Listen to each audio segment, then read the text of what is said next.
Welcome back to another episode of Let Love Be Your Guide. My name is your host, Dominique Chantel, and I'll be guiding you through this episode.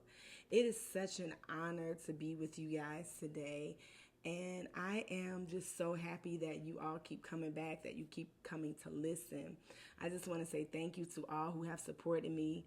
If you haven't already, I am going to go ahead and plug my book. Go ahead and get my book, Let Love Be Your Guide, Volume 1. It's a 30-day devotional journal on how I processed through my divorce. And I would hope that you would draw some inspiration from it. This is only the first volume. I'm working on my second volume right now. And this book is going to be about how to love yourself, which is kind of what we're going to talk about today. Let Me Love You is the name of this episode, part one. So, let me love you. So, I'm going to talk about the ways in honor of Mental Health Awareness Month, how you can learn to love yourself. And I think these are key components to life. So, when you learn to love yourself, it's not a selfish act because the Bible tells us that love your neighbor as yourself. So that implies that you have to know and learn to love yourself first before you can love your neighbor, right? And so, with that being said, we have to learn how to love ourselves.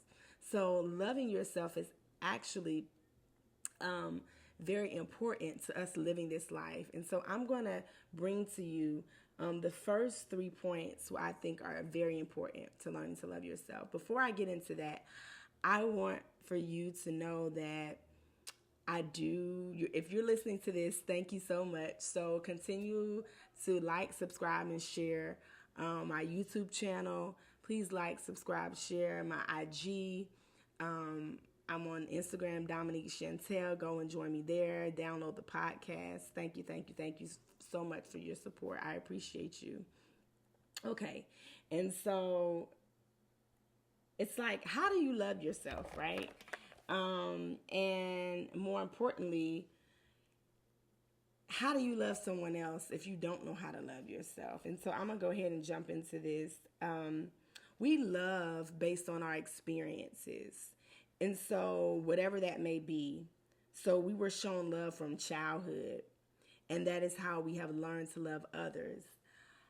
And so with that, we have to make sure that those childhood experiences, if they were negative, they don't carry into our adulthood. And that's why it's important to have a therapist if you've processed through trauma, such as a death at a young age as a child. If you came from a neighborhood where there were just drugs, gang violence, murder, all of that stuff is so important to getting it healed. And the mindset, your mindset has to be delivered from those things in order for you to have a successful life, or what you want, a life where you're flourishing, right? And so I'm here to show you how to love yourself so you can learn to love yourself and others. So the definition of love comes from for me, comes from the Bible. So when it says love is patient, love is kind. It's not self-seeking. It has no records of right or wrong. And unfortunately for me, I had to learn myself by going through a divorce. And I didn't know what it meant for me to love myself. And so this is something I had to come upon and experience on my own. And I am just so happy that I did, but I'm also like, man, if I'm struggling with this, maybe somebody else is struggling with it, or maybe not. Maybe and you had self-love, at a young age, and your parents instilled that into you. And if you did, man, that's a blessing. I feel like along the way, in our childhood, it's like we learn what love is, from our parents, and they provide us with the love. But I don't feel like self-love is actually taught. I feel like we are taught to have confidence, confidence in ourselves. And that's fine. But what happens when you don't meet the expectation of somebody else and your confidence takes a hit? When you make a mistake, it's like it chips away at your confidence. And so what happens? How do you repair, being confident again after your confidence has been hit, after that has been taken away? Well, the key to that is learning to love yourself, is loving yourself. Because in loving yourself, you can give yourself grace. You can be patient with yourself. You can be kind with yourself. And all those things is what I'm going to talk about today. So, again, for me, my experience was I was living in a cave. I was tunnel vision. I was living life on my own terms, and I was living life not to my full potential. And so when I say I was living life on my own terms, was I was controlling the situations. I was controlling the narrative. I had a plan for my life, and so far it had been working out. I went to school.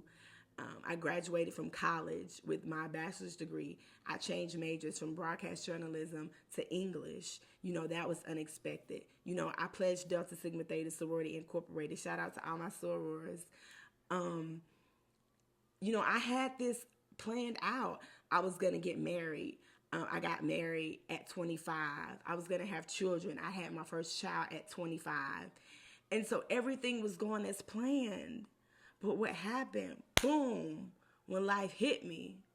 And I was like, whoa, my divorce happened. My uncle passed away.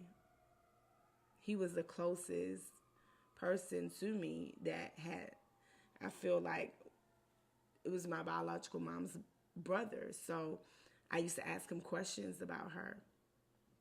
And so what happens when we've been so busy preparing for life and it goes as expected, but then things don't go as expected? And that's where you have to dig deep. And I'm still learning and growing. I want to say I know it all. That's ego. But I digress and have to say, the closer I get to God, the more I just want to be humble, and say, Lord, you take the wheel, you control this. I completely trust you. And that's what I've been doing for about 3 years now. I had no choice but to trust and lean on God. And so let me go ahead and get into my first point. Enough about me. But one of the things I had to do when going through my divorce, and this is a very candid conversation because it's something that I still have to go back to on days, is being kind to myself. So the first thing you have to do is be kind to yourself. I remember the day that I filed for divorce, I felt like I was a failure. I felt like I had not lived up to the expectation of others. And for me, that was who I was living for. I wasn't living for God, and I wasn't living for myself, but living for other people. And that's a red flag. You have to really take a step back and look at, who's in control of your life. Who's calling the shots? Who do you submit to? And for me, that is God. It has always been God my entire life, but I wasn't committed, to him calling the shots. I wasn't consistently seeking him on a day-to-day basis for him to call the shots. And so when my divorce happened, again, it hit me. And I had to be kind to myself. I really had to learn to dig deep. And I had to be good to myself. If you see on Instagram, a lot of the stuff that I post, it's about encouragement, self-development, being good to yourself, affirming the positive. And that's what I believe in, because when we affirm the positive, we attract those things into our lives. And so, not saying that nothing negative is going to ever happen to you, but when things that do happen that are unexpected, you're better prepared for them. You are the person that you want to be in that moment. because you've prepared, you've been disciplined, you've been kind to yourself in those moments. And so be kind to yourself. Please, please, please be kind to yourself, whatever you're going through. And this is the key to loving yourself, is being kind to yourself. So I would encourage you, definitely do that. You love yourself by being kind to yourself, number one. Number two, you have to be patient with yourself. And so patience means that you're not rushing through trying to get the master's degree. That was a word for myself. You're not rushing through trying to get the divorce over with. You're not rushing your healing. You're not rushing the growth that's taking place. You're not rushing to finish school, that's in line with the master's degree. But know that everything happens in time, in the right appointed time.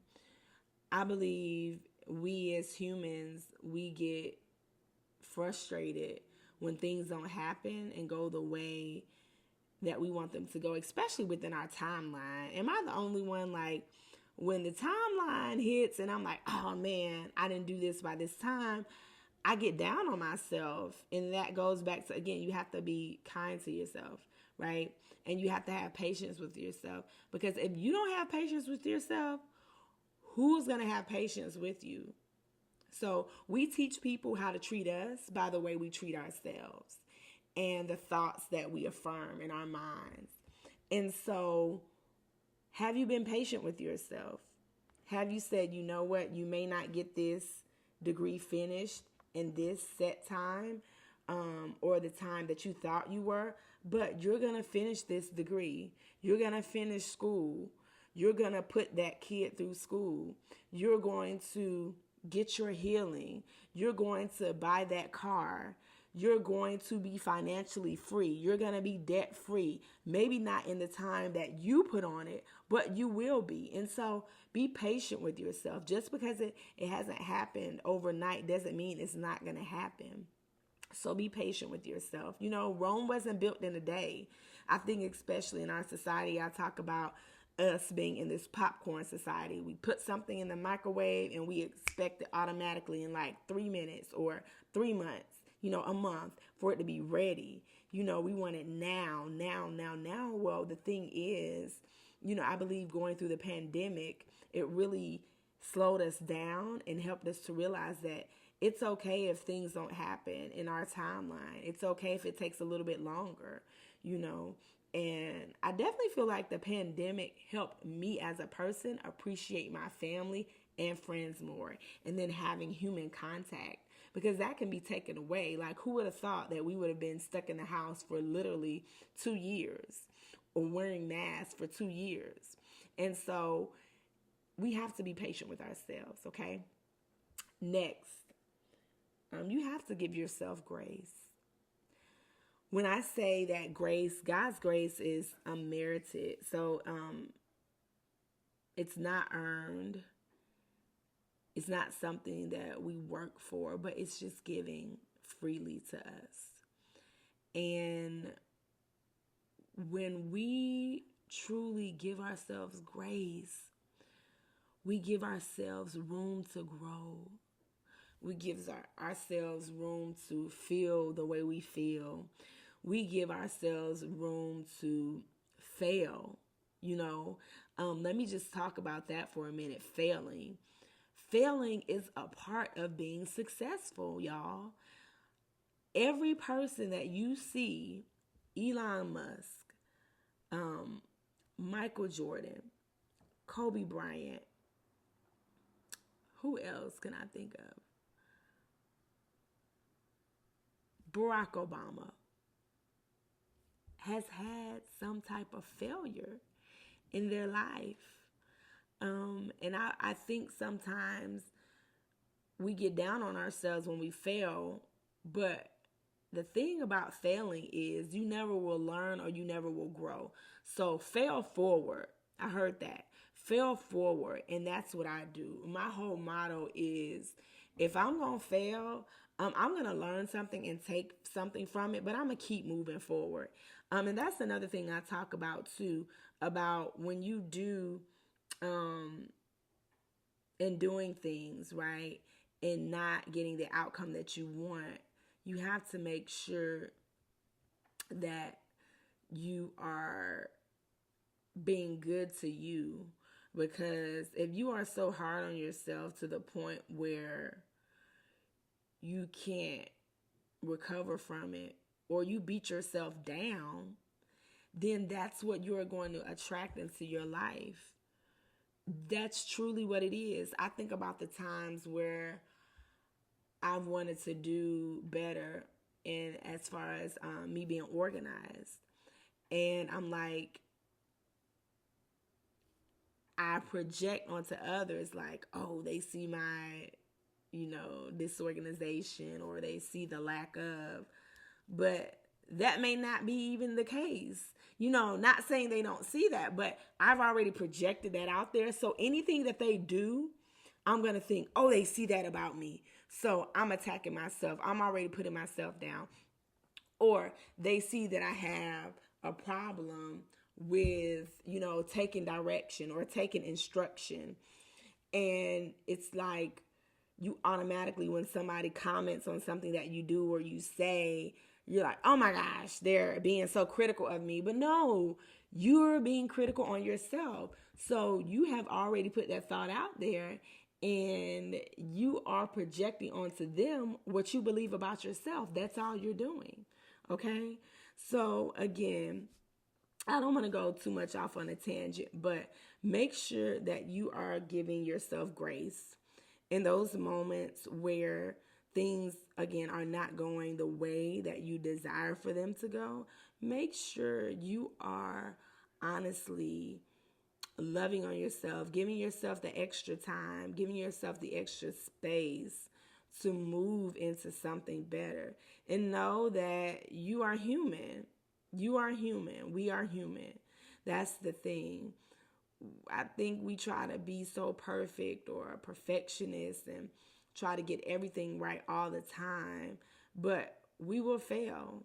We will always not meet the standard. And so when you know that you are human and you are never not going to be perfect, you are never ever going to be perfect. Nobody is. And so you have to put these things in place in order to protect your sanity and your mind. So giving yourself grace, that's why I always say it. You do have to give yourself grace. And for those who don't give themselves grace, listen, I'm like, you have to be out of my circle, because I know if you're not going to give yourself grace, if you're not going to be patient with yourself, and if you're not being kind to yourself, that means that you're not going to be kind to me. You're not going to be graceful to me. You're not going to be patient with me. So I don't need you in my circle, and that's just what it is. And so I think those three things I feel like will get you off to a great start. Again, loving yourself is an inside job. And I want to end with this.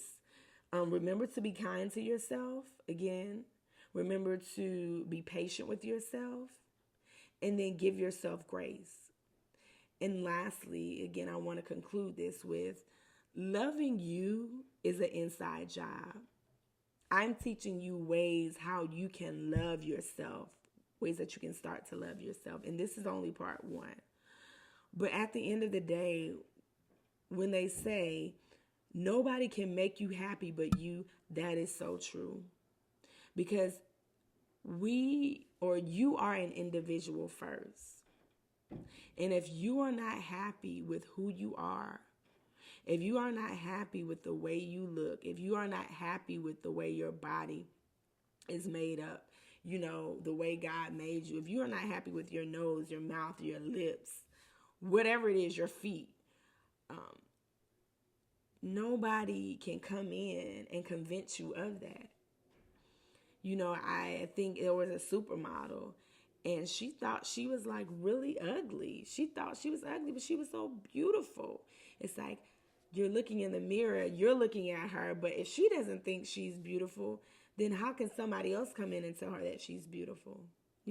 So you have to do this as an inside job. Before anybody else can make you happy or love you, you have to love yourself first, guys. You have to do all the things that's needed. You have to do the self work. And I feel like for me, for a long time, I didn't know what was needed to do the self work. I didn't know that I had to do certain things in order for me to be happy or for me to love myself. I didn't know that I had to put a routine in place in order for me to love myself. I didn't know I had to do affirmations, but on this journey, I learned to, and I learned to accept me for me. And at the end of the day, you have to be satisfied with you. You have to love you for you. You know, you came into this world on your own and you will die, by yourself. And you can't take none of this stuff with you. So this life was meant to be lived with purpose, but you have to love yourself.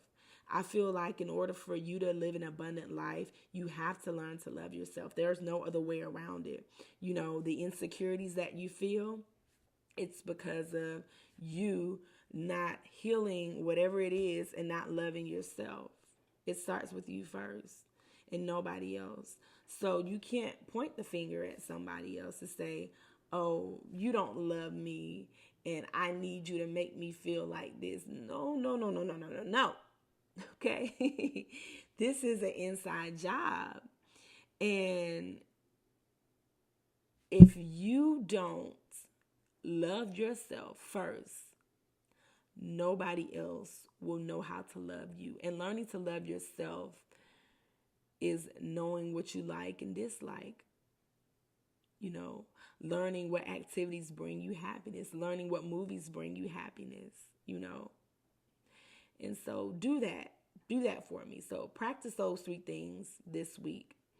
Be patient with yourself, be kind with yourself, and give yourself grace in all situations. And then once you learn to do that, guess what? You can extend that to other people.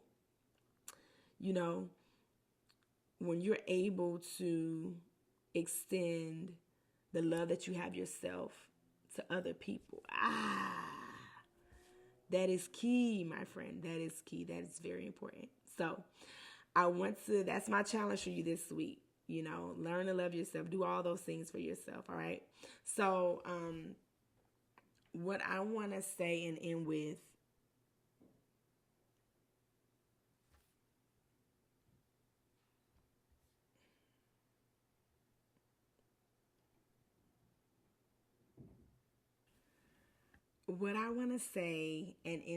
is that please go out and grab my book, Let Love Be Your Guide, Volume 1. If you know of somebody that's going through a divorce or is processing through a bad breakup, or just wanting to know transparency, my feelings about divorce, my personal journey, go and grab my book. I would love your support. I would love for you to be a part of my community. I'm building a community here of people who want to learn to love themselves and then teaching other people to do the same. We need more of that in this world. Love is what we need. Love is all we need, And so go subscribe to my YouTube channel. Thank you for watching. To those who have already subscribed, download the podcast, Buzzsprout, and just be well, y'all. It is Mental Health Awareness Month, and I just want you to be well. If you need help finding a therapist, DM me, email me at DominiqueChantel777@gmail.com. I would love to hear from you about the podcast, how it's helping you, what pointers, what you want to hear more of. Send me that information, okay? I love you guys, and know that if you learn to love yourself, you will have an abundant life. There's no other life to have than to have an abundant life if you learn to love yourself. So let love be your guide today, in life, forever, and always. Peace.